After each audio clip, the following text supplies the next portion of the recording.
जाने कहां जाएंगे, सुक्के ठेकेदार बनकर और यहां लट्ठम लट्ठा और एक दूसरे के दुश्मन बन गए। ज्ञानहीन होने तक हमने स्वयं नहीं मालूम हम कितना आए थे और काहे के लिए लड़ रहे हैं। सुबह अपनी जान का भरोसा नहीं, कब मर जाएं। जैसे वो बाड़े कसाई के बकरे एक दूसरे के साथ ऐसे झगड़ते हैं, अपने बच्चों में प्यार रखते हैं। एक बच्चे को कोई दूसरा पशु उसको कोई छेड़ दे या उसको उसका चारा खा ले तो दोनों माता पिता जाके उसके साथ घुलते हैं, लड़ते हैं। अन्यों नहीं मालूम थोड़ी देर में तुम्हारी सारे की टिकट कटेगी, यानी अभी कसाई आएगा तुम्हें भी सारा ने ले जाएगा, तुम लड़ काहे पर रहे हो। तो हम आप ही मरे पड़े हैं और फिर आपस में भी लड़ रहे हैं। ये ज्ञान होगा साहिब कबीर की इस मार्ग में, इस साधना से हमें कि हम सब यहां पर भाई भाई हैं, हम केवल एक आत्म रूप में हैं। यहां पर हमें न्यारे न्यारे बनाकर हमें द्वेष राग इसने स्वयं भरे काल भगवान ने कि यूं बिना इनको वो परमात्मा याद आ जाएगा। ज्ञान भी केवल ब्रह्म तक का दिया, उसकी पूजा भी ब्रह्म तक की दी। इसलिए ये साधक अपनी ब्रह्म तक की साधना करके और आखिर में सोच लिया कि परमात्मा है नहीं, परमात्मा किसी को दिखाई नहीं देता। आखिर में ढूंढ ढूंढ के थक गए, कह दिया भगवान निराकार है, दिखाई नहीं दे। और कबीर साहब कहता है कि परमात्मा दोनों रूप है, वो सरगुण भी है, वो निर्गुण भी है। सरगुण निर्गुण की व्याख्या भी आपको आने वाले समय में बताएंगे और बहुत अच्छे ढंग से आप आराम से समझ जाओगे, उसमें कोई दिक्कत नहीं आएगी।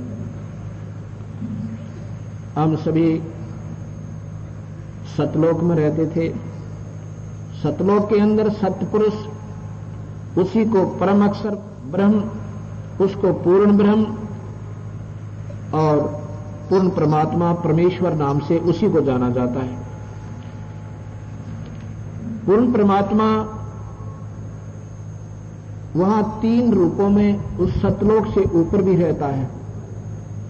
पहले ये भगवान अनामी नाम से स्वयं वही शक्ति अनामी लोक में रहता था। वहां से इन्होंने अपनी शक्ति से अपने तीन रूप बनाए और चौथे रूप में ये सतलोक में आकर रहने लगे।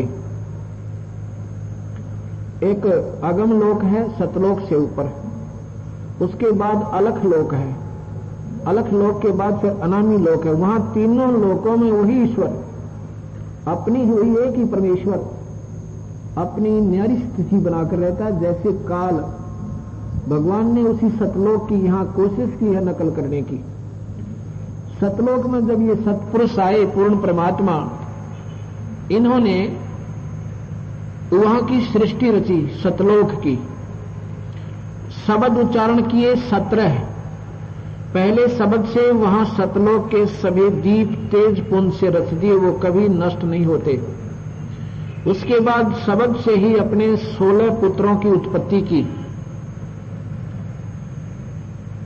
और सभी पुत्रों को न्यारे न्यारे द्वीप देकर और वहां व्यवस्थित कर दिया। अचिंत नाम का सतपुरुष का पुत्र है, उससे कहा कि तुम यहां की अन्य सृष्टि रचो मेरे हुक्म तक। अचिंत ने एक शब्द उच्चारण किया प्रेमानंद, उससे इस अक्षर पुरुष की उत्पत्ति हुई पारब्रह्म की।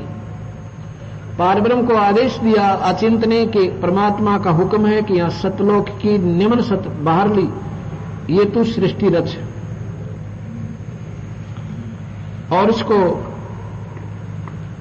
उसके बाद क्या हुआ कि ये पारब्रह्म अक्षर पुरुष, पुरुष माने भगवान, अक्षर भगवान यानी पारब्रह्म, ये एक अमृत सरोवर में ऐसे खुशी के साथ उसमें चला जाता है और वहां पर मस्त हो जाता है, काफी समय तक बाहर नहीं आता है।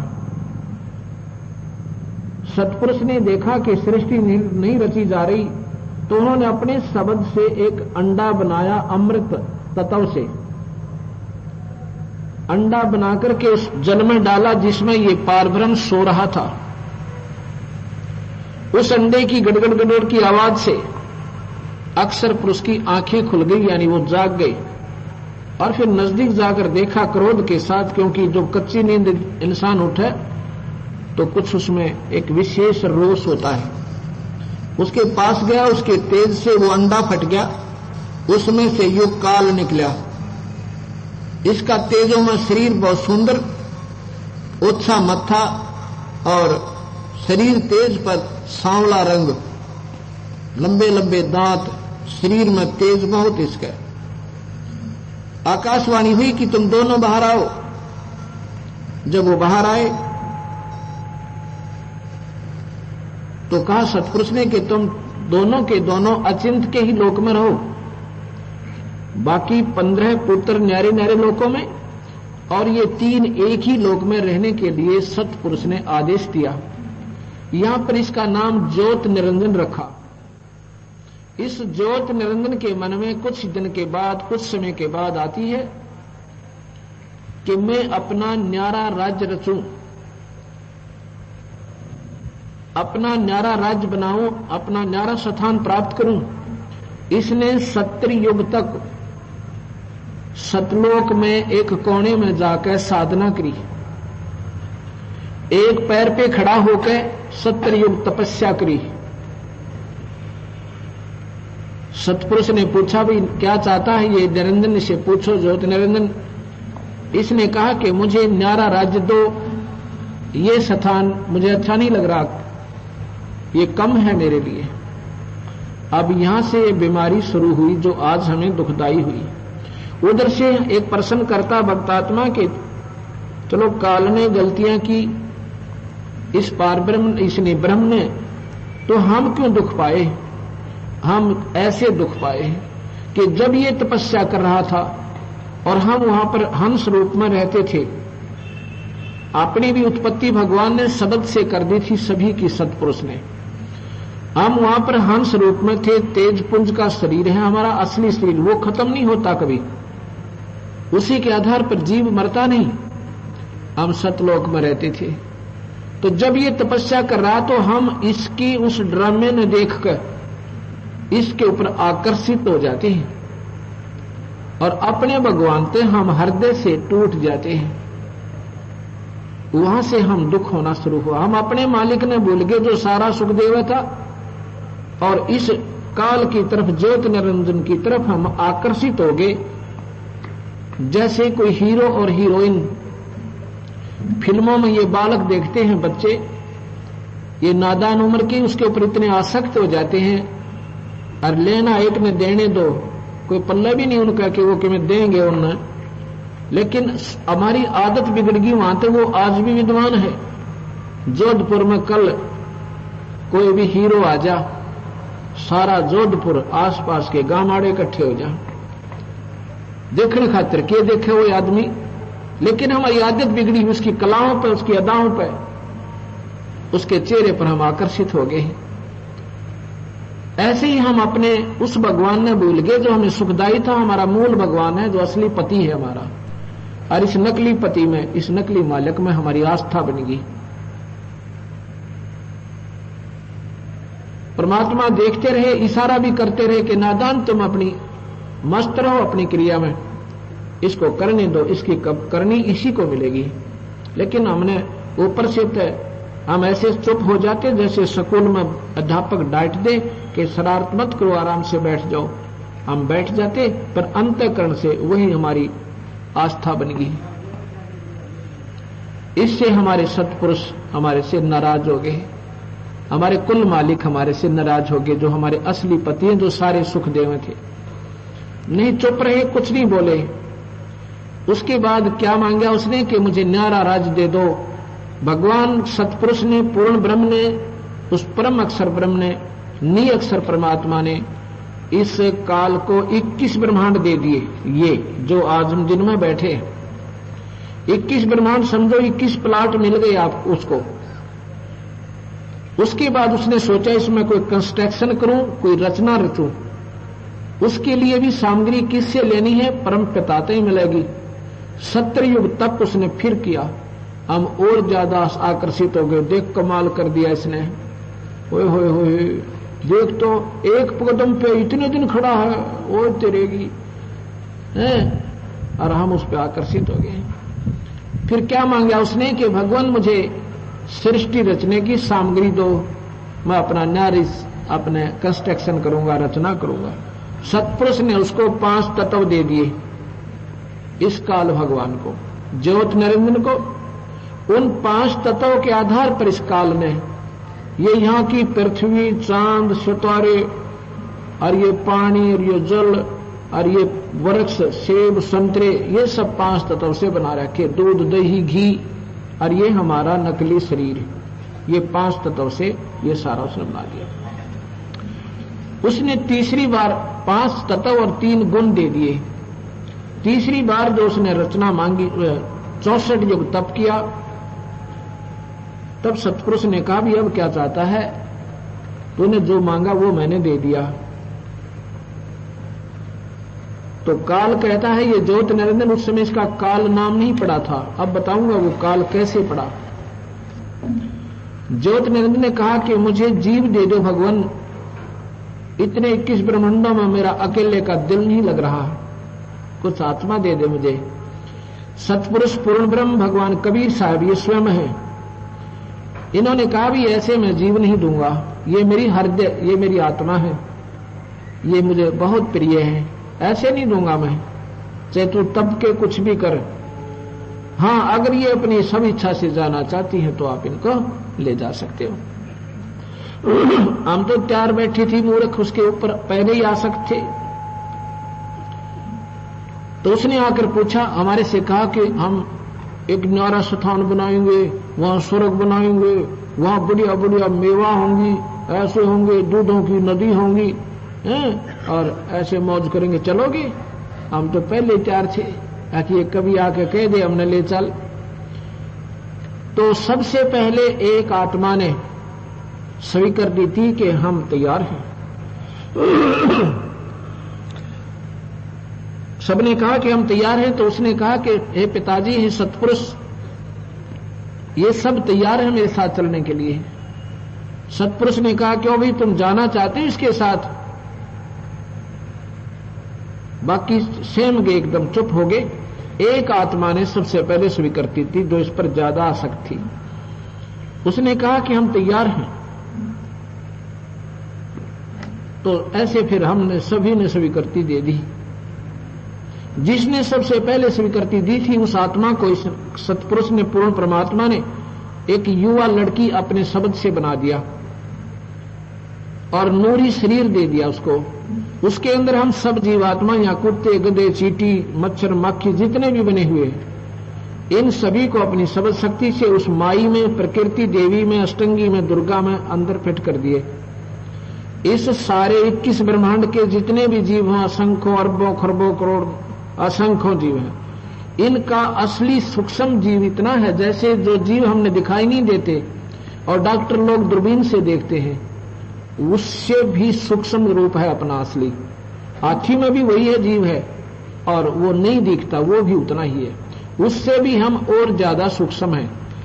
इस सभी प्राणियों को एक माचिस देखी होगी आपने, माचिस, उस माचिस के आधे से भी आधे हिस्से में ये सारी आ सकती हैं। ऐसे उस सतपुरुष ने, पूर्ण परमात्मा ने उस प्रकृति के अंदर ये जीव प्रवेश कर दिए और कहा, पुत्री अब तू जा, और एक बात सुन लो तुम सारे के सारे, अगर तुम वहां कष्ट पाओ, तुम दुखी हो, तो मुझे याद कर लेना, मैं तुमने फिर ले आऊंगा। कैसे करना याद? ये सतनाम और ये सारनाम भूलना मत। सतनाम है कोड नंबर है, और सार नाम है असली नंबर फोन का, टेलीफोन का।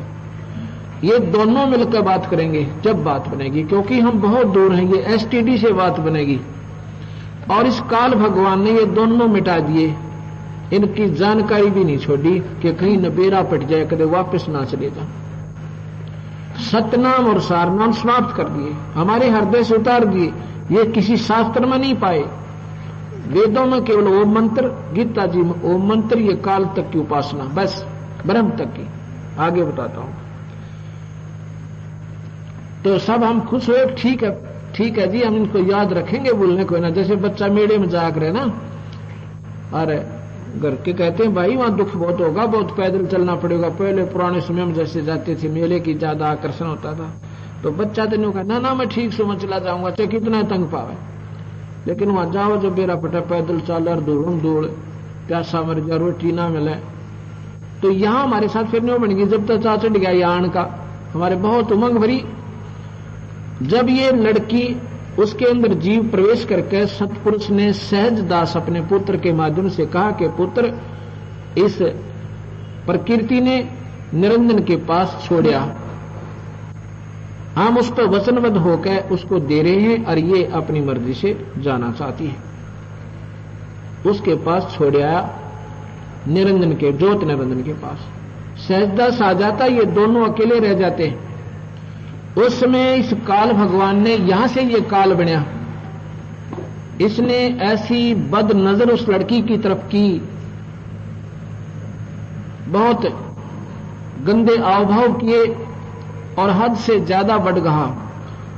जब हद से ज्यादा बढ़ गया तो मां इस प्रकृति देवी ने कहा, शेरा वाली ने, कि निरंजन अपने होश में आ, आप और मैं एक ही पिता की संतान हैं, तो मेरा बड़ा भाई है और मैं तेरी बहन हूं, कुछ आंखें खोल।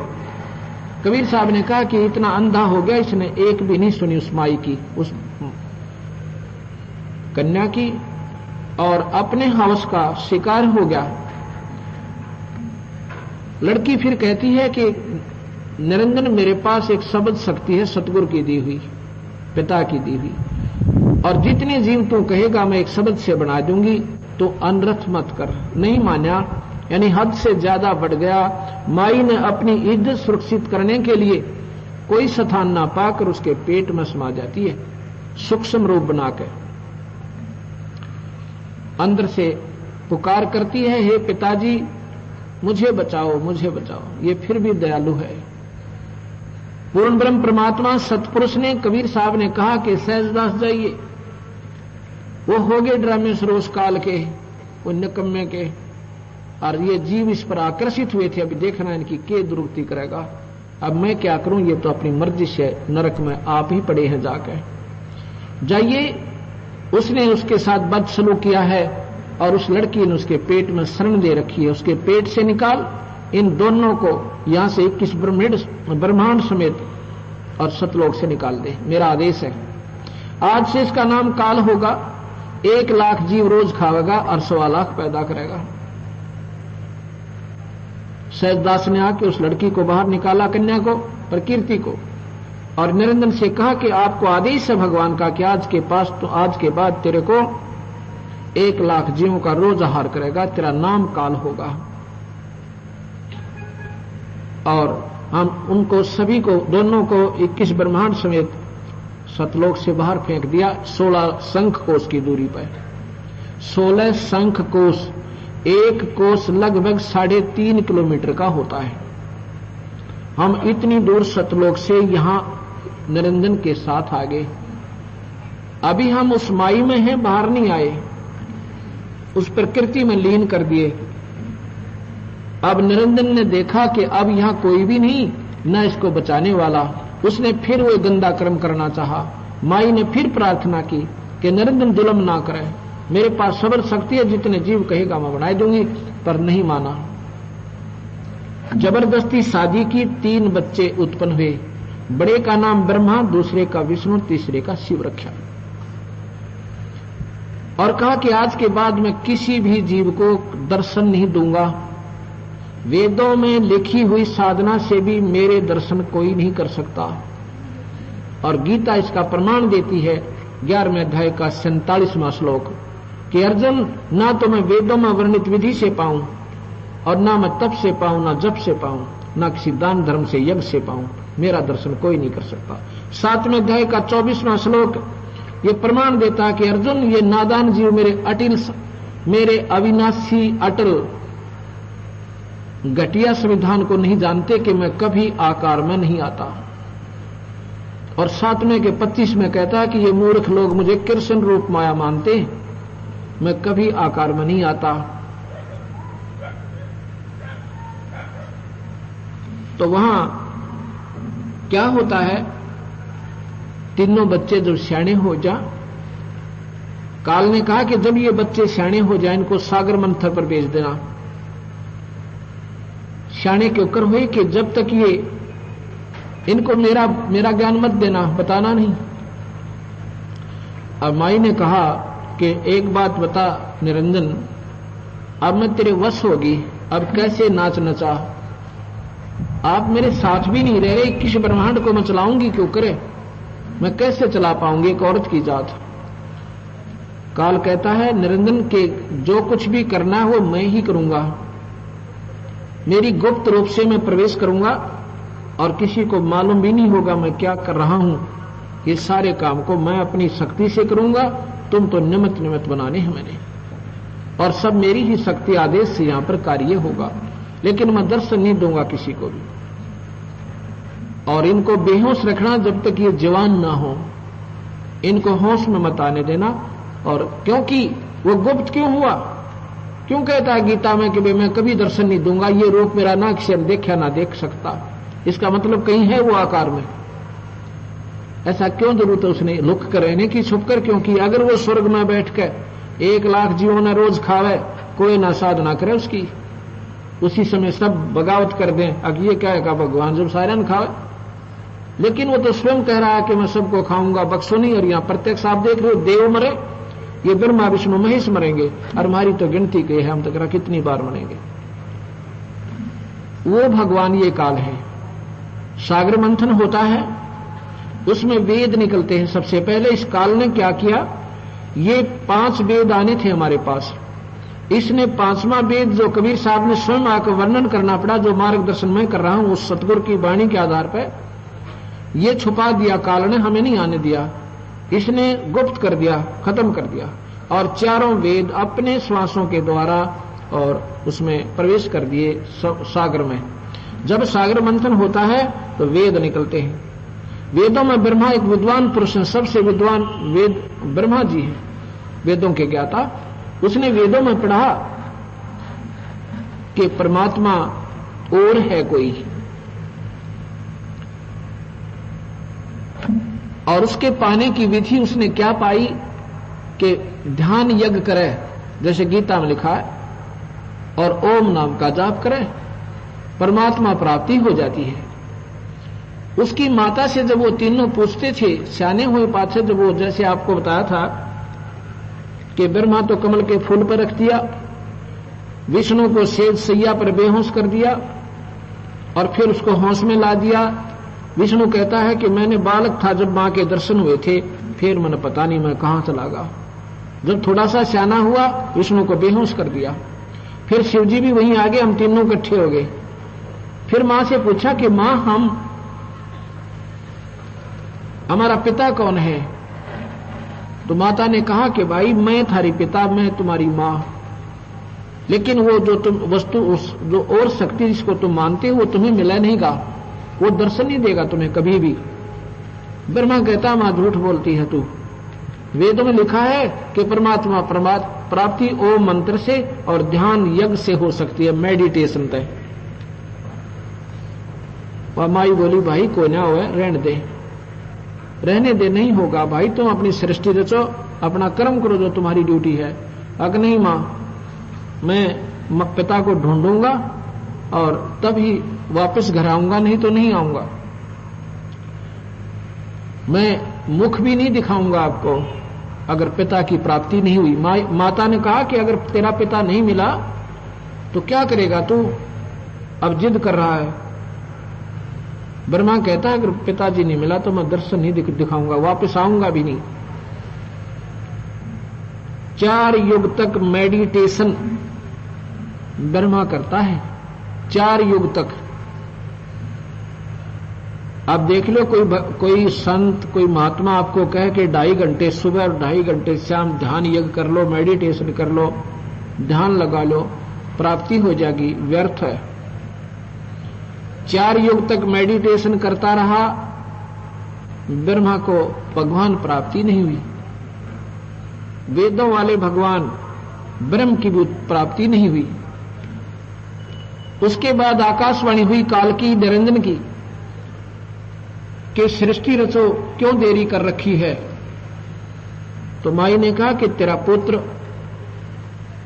तेरी तलाश कर रहा है, आकाशवाणी में काल कहता है ब्रह्म, ये क्षर पुरुष, उसको कह दो मैं दर्शन नहीं दूंगा, चाहे वो लाख वर्ष लाख युग बैठा रहे, मैं किसी को दर्शन नहीं दूंगा। ये मेरा अटल नियम है। और यही गीता का 24वां श्लोक 7वें अध्याय का बताता है कि ये बुद्धिहीन, ये मंदबुद्धि संसार, ये जन समुदाय मेरे अटल अविनाशी घटिया संविधान को, अनुत्तम संविधान को, नियम को नहीं जानता कि मैं कभी भी आकार में नहीं आता, मैं कभी किसी को दर्शन नहीं देता। जब माई ने एक लड़की अपनी शब्द से बनाई, उसका नाम गायत्री रखा कि जाओ पुत्री अपने भाई को उठाकर लाओ। गायत्री ने जाकर के उसके चरण छुए। ब्रह्मा ने आंखें खोली। ब्रह्मा ने कहा कि तू पापनी मेरा दीन भ्रष्ट करने के लिए आई है लगती है, मैं तुझे श्राप देता हूं। गायत्री कहती है मेरी पहले अर्ज सुन ले और फिर जो मेरी गलती हो तो मुझे श्राप देना, पहले मत देना, एक कृपा कर।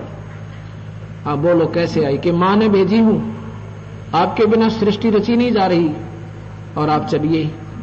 वो कहता मैं कैसे चलूं, भगवान के दर्शन हुए नहीं और मां के आगे छाती पीट का था कि दर्शन करके ही आऊंगा, अब मुझे शर्म लगा, मैं जाऊं नहीं। क्यों, कैसे जाऊं, आप तरीका बताओ। ब्रह्मा कहता है कि एक तरीके से जा सकता हूं कि तुम मेरी झूठी गवाही दे देना कि भगवान के दर्शन हो गए तो चल सकूं। यहां एक ऐसी घटना है कि वो यहां नहीं बता सकता मैं, जो उनकी वार्ता हुई। उसके बाद कहती है मैं एक लड़की अपनी शब्द से मैं बना देती हूं, उसको तीसरा गवाह और तैयार कर लेते हैं, यानी अपनी पक्की गवाही हो जाएगी। तो ऐसे कहा किया गया। उसका नाम पौपवती रखा और तीनों के तीनों आ जाते हैं।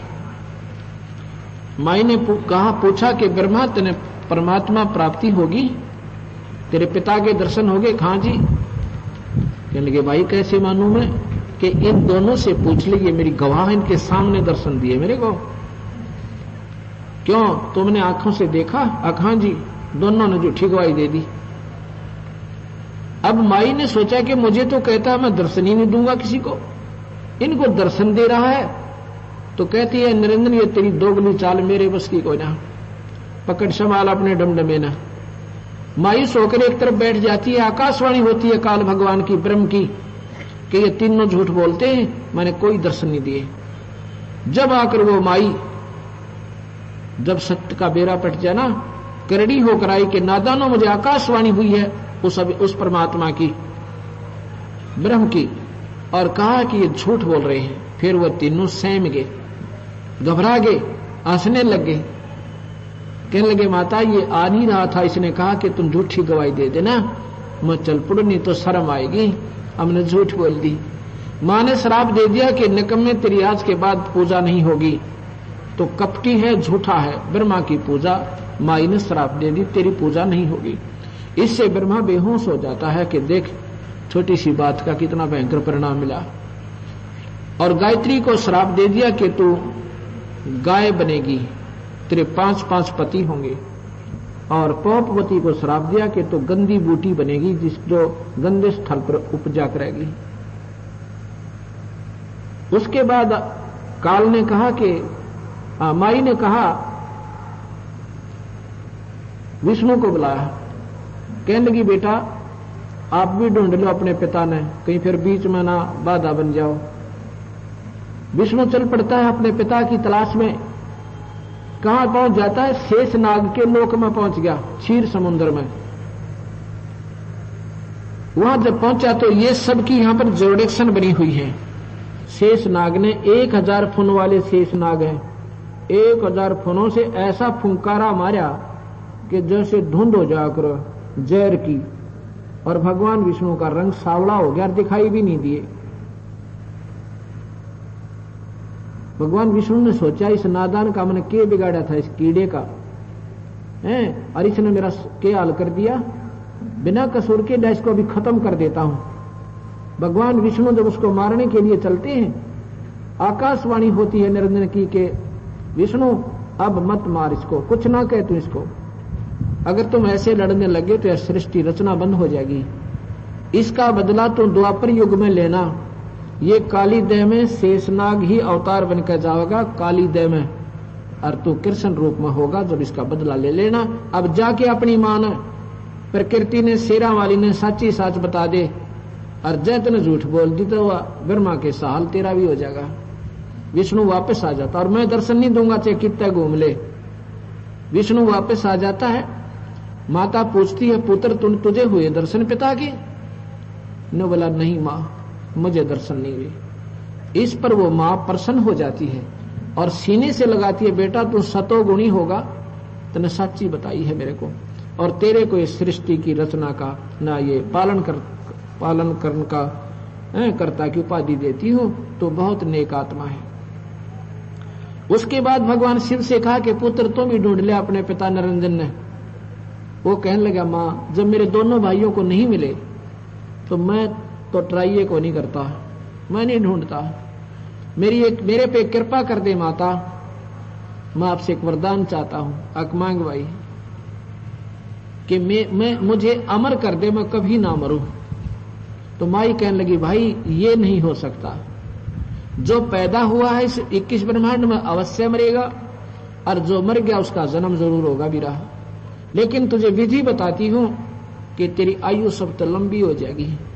अब वही बता दे माई कि बेटा तू ज्यादा ध्यान समाधि में रहा कर, मेडिटेशन करा कर, अपने श्वासों को कम रोक कर कम लिया कर, तेरी आयु बढ़ जाएगी और तेरी आयु इन सबसे लंबी हो जाएगी।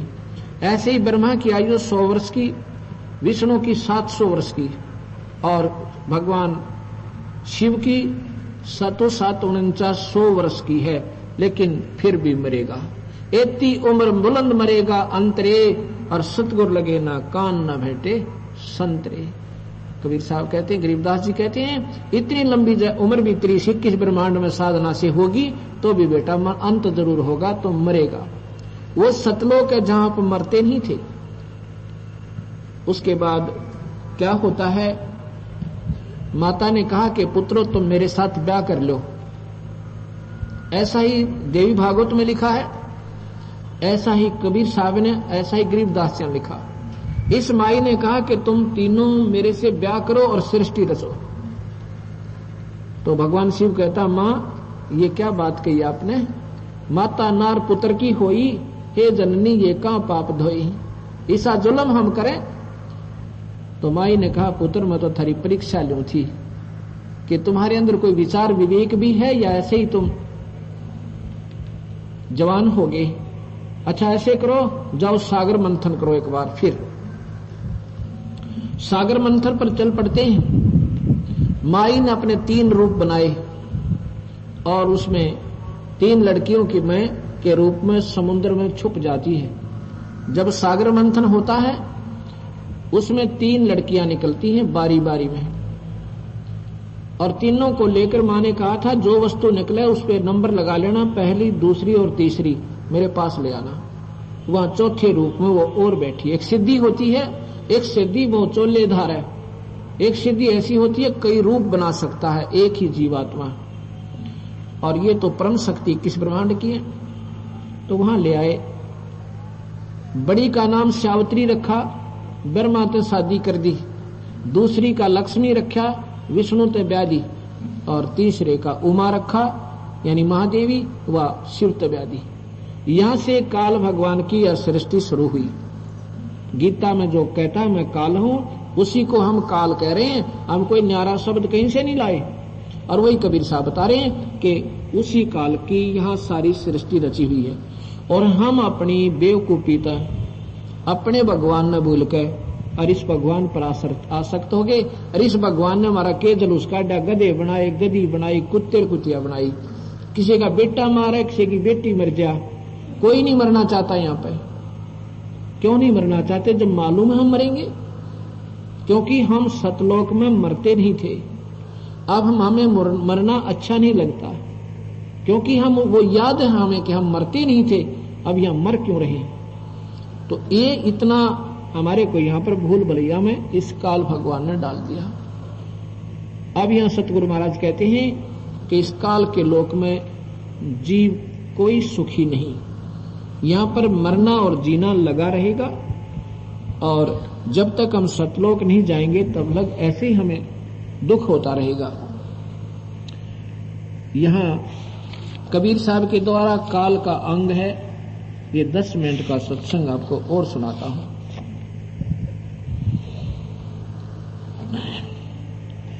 कबीर बारी बारी आपने चले प्यारे मीत, तेरी बारी जीवड़ा नेड़े अवनेत। अपने अपने नंबर में नौके सारे जा रहे हैं, और तेरी भी बच्चों या नजदीक लग रही है, तेरी मरण की बारी भी आने वाली है। हम अपनी मौत की तरफ एक कदम स्वयं जा रहे हैं, और डर फिर भी नहीं है। आज कोई 90 साल का हो गया व्यक्ति, वो भी नहीं सोचा 100 वर्ष तो आदमी जीता ही रहता है। अतरे गजब हो ये, इस 90 साल में के कला तोड़ दिया आपने, और 10 साल में के कर देंगे आप।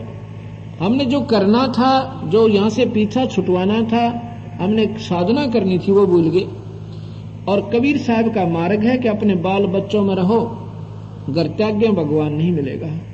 अपने बच्चों में रहो, अपने घर पे रहो, पर साधना श्रेष्ठ और अनुकूल गुरु के करते रहो। आपके घर पे कोई बच्चा पैदा होता है, वो संस्कारी हंस आवेगा, उसको भी, अपने बच्चे को भी अच्छे संस्कार भरकर और परमात्मा का जानकारी दो, और पूरे संत नाम दुआ उसका छुटकारा करवा दो। वो एक उद्धार और किया आपने। तो ऐसे ये सबसे आसान मार्ग है, अपना काम करते करते और परमात्मा का केवल नाम से जाप करना है, उससे हमारी मुक्ति होगी। ऐसी रामायण में लिखा, कलयुग केवल नाम आधारा, सुमर सुमर नर उतरो पारा। ऐसा ही कबीर साहब कहते हैं, कलयुग में जीवन थोड़ा है, और कर ले बेग संभार, योग साधना बने नहीं बिरा, केवल नाम आधार। केवल नाम से मुक्ति होगी। किसी भी युग में देख ले, और किसी शास्त्र ने उठा ले, नाम से छुटकारा होगा।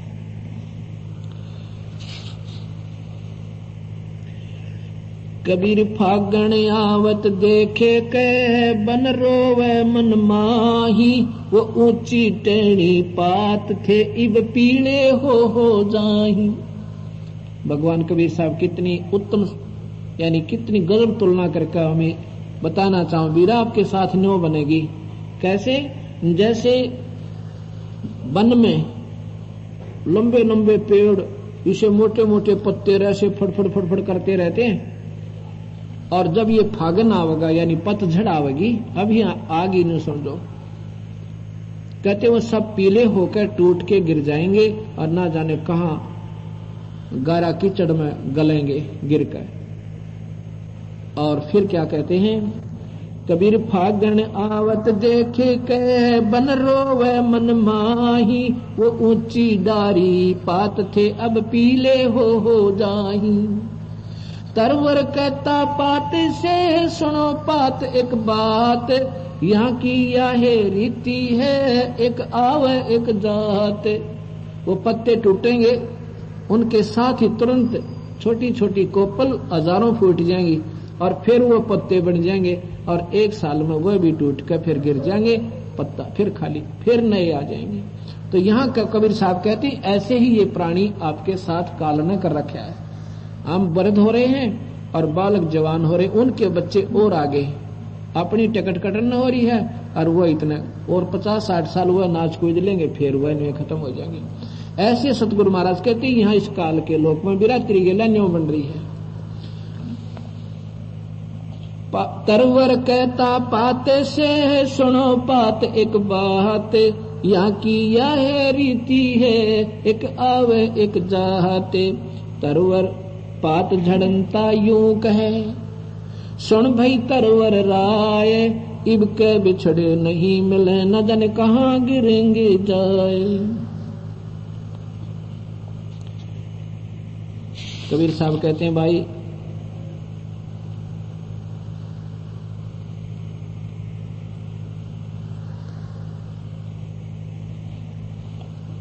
यहाँ काल के लोक में जीव अनजान पने में सुखी मानता है, लेकिन यह सुख को न। कबीर झूठे सुख को सुख कहे, यो मान रहा मन मोद, ये सकल चबीना काल का, कुछ मुख में कुछ गोदे। भाई बंदी छोड़ के तुम झूठे सुख न सुख मान रहे हो। पीछे गुजरात में क्या हुआ था भाई, आपने याद कोई नहीं मेरे ख्याल में। गुजरात में के अनर्थ हुआ था।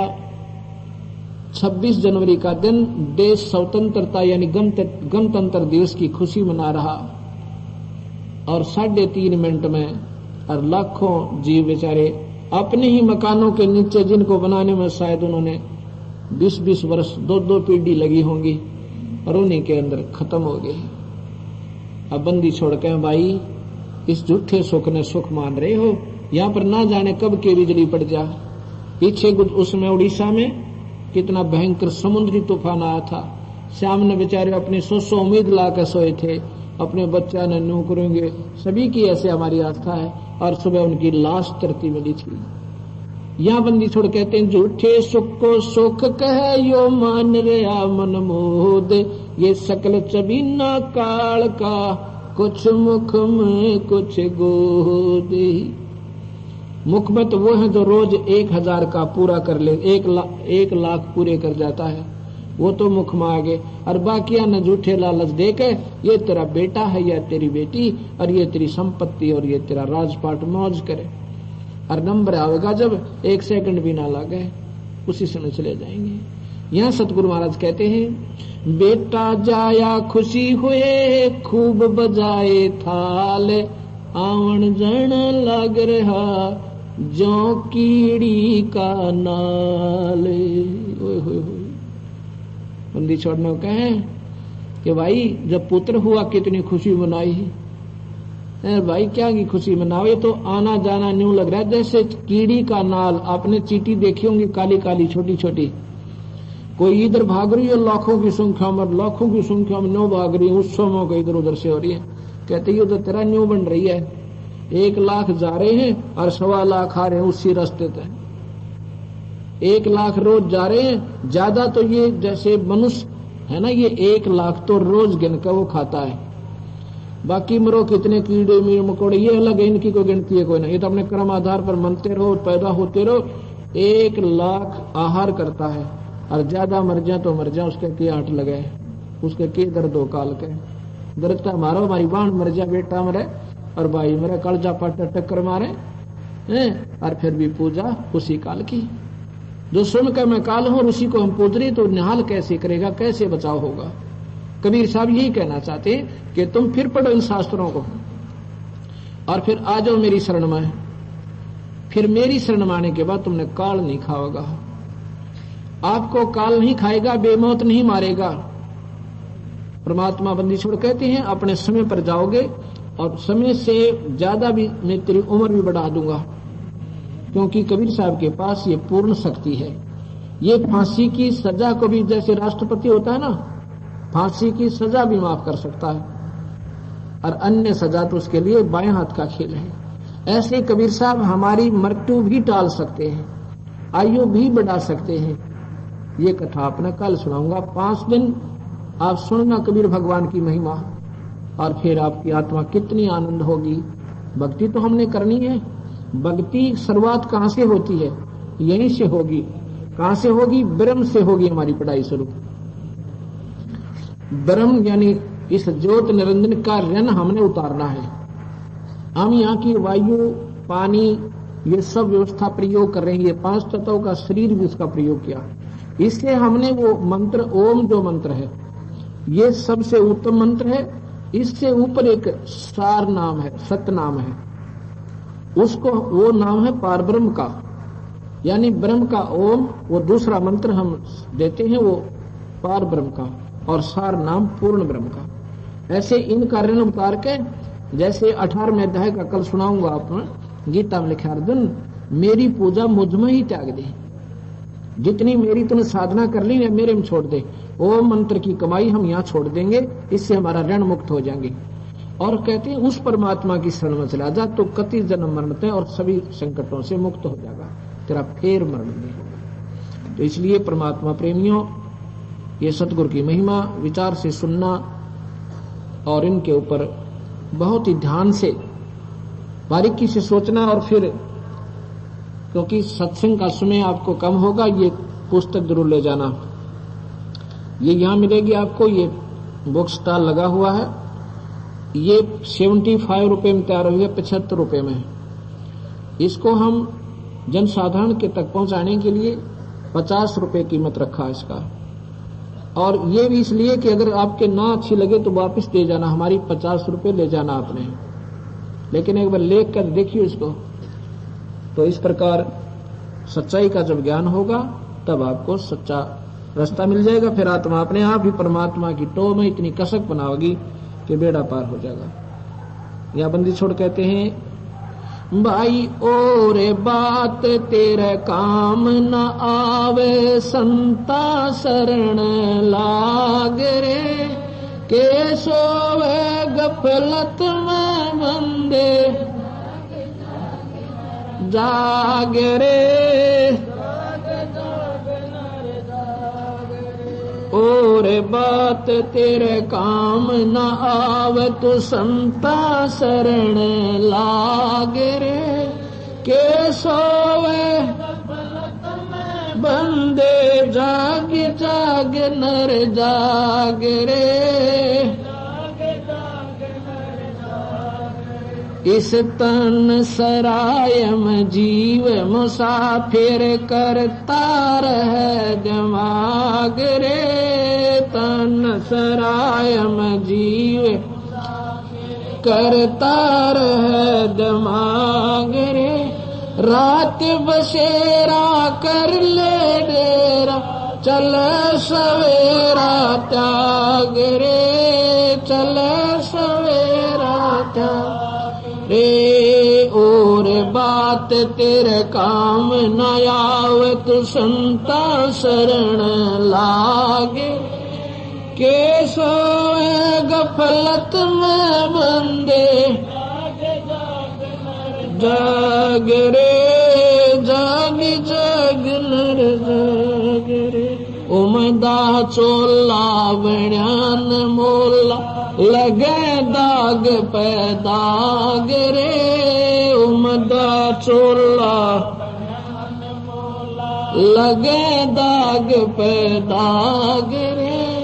दोगन की गुजरान जगत में क्यों जड़े बिराड़ी आग रे।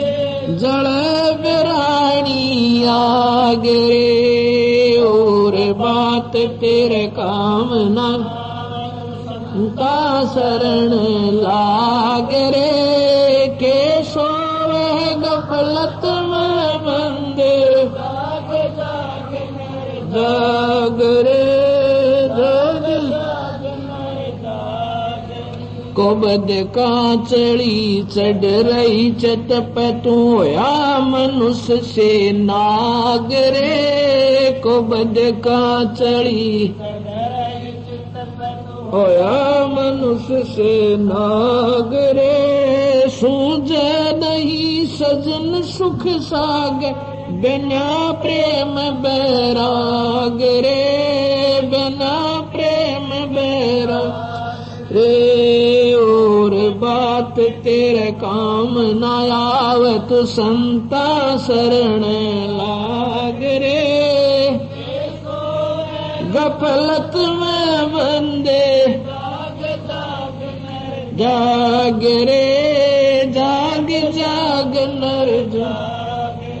अरे सुमरे सोहान से कवावे, कमी करो दी काग रे। अरे सुमरे सोहान से कवा, कमी करो दी काग रे। भोरा नवर में विष के बन में, चल बेगमपुर बाग रे। बाग रे। और बात तेरे काम न आवे, तू संता शरण के सोए गफलत में बंदे जाग रे। जाग शब्द सैन सतगुरु की पहचानी, पाया अटल सुहाग रे। शब्द सैन सतगुरु की पहचानी, पाया अटल सुहागर नतानंद महबूब गुमनी परगट पूर्ण बागरे परगट पूर्ण बागरे और बात तेरे काम न संता शरण लागे के सोए गफलत में बंदे जाग रे जाग जाग नर जाग सत साहिब। अब जागने का समय आ गया भाई, और हम भगवान के चौकीदार आपने जगाने के लिए आवाज लगान भी आगे, और ना जागोगे तो आपको नुकसान बनेगा भाई। जैसे चौकीदार आता है गली गली में रुक के मारता है, भाई उठ लो जागते रहना, और जो जाग के उनका नुकसान बच जाता है। जैसे कोई नीच आत्मा चोर उचक्का दाव लगा रहा हो और चौकीदार की आवाज सुनकर एक बार घर के सदस्य जाग जावे तो फिर वो सोच लेता है वो चोर अब ये जाग के भाई बनमाने 2 घंटे में नींद आवे, तेरा समय चूक जाएगा तो चल यहां से। और जो सोचेंगे चौकीदार तो ऐसे ही आवाज लगाता रोज ही सो जाओ कुछ ना होना, तो वैसे नहीं लगाता वो सोच समझ कर रुके मार रहा है कि 1 बजे जरूर जाग जाओ, थोड़ी बहुत कमाई जरूर कर लो, वो अभी काम आवेगी थारे। अब जागने का समय है, जाग गया उनका बेड़ा पार है, और सो गए उनकी भाई नुकसान हो जाएगा, वो भक्ति में हानि उठाएंगे। बोल सतगुरुदेव सत साहिब।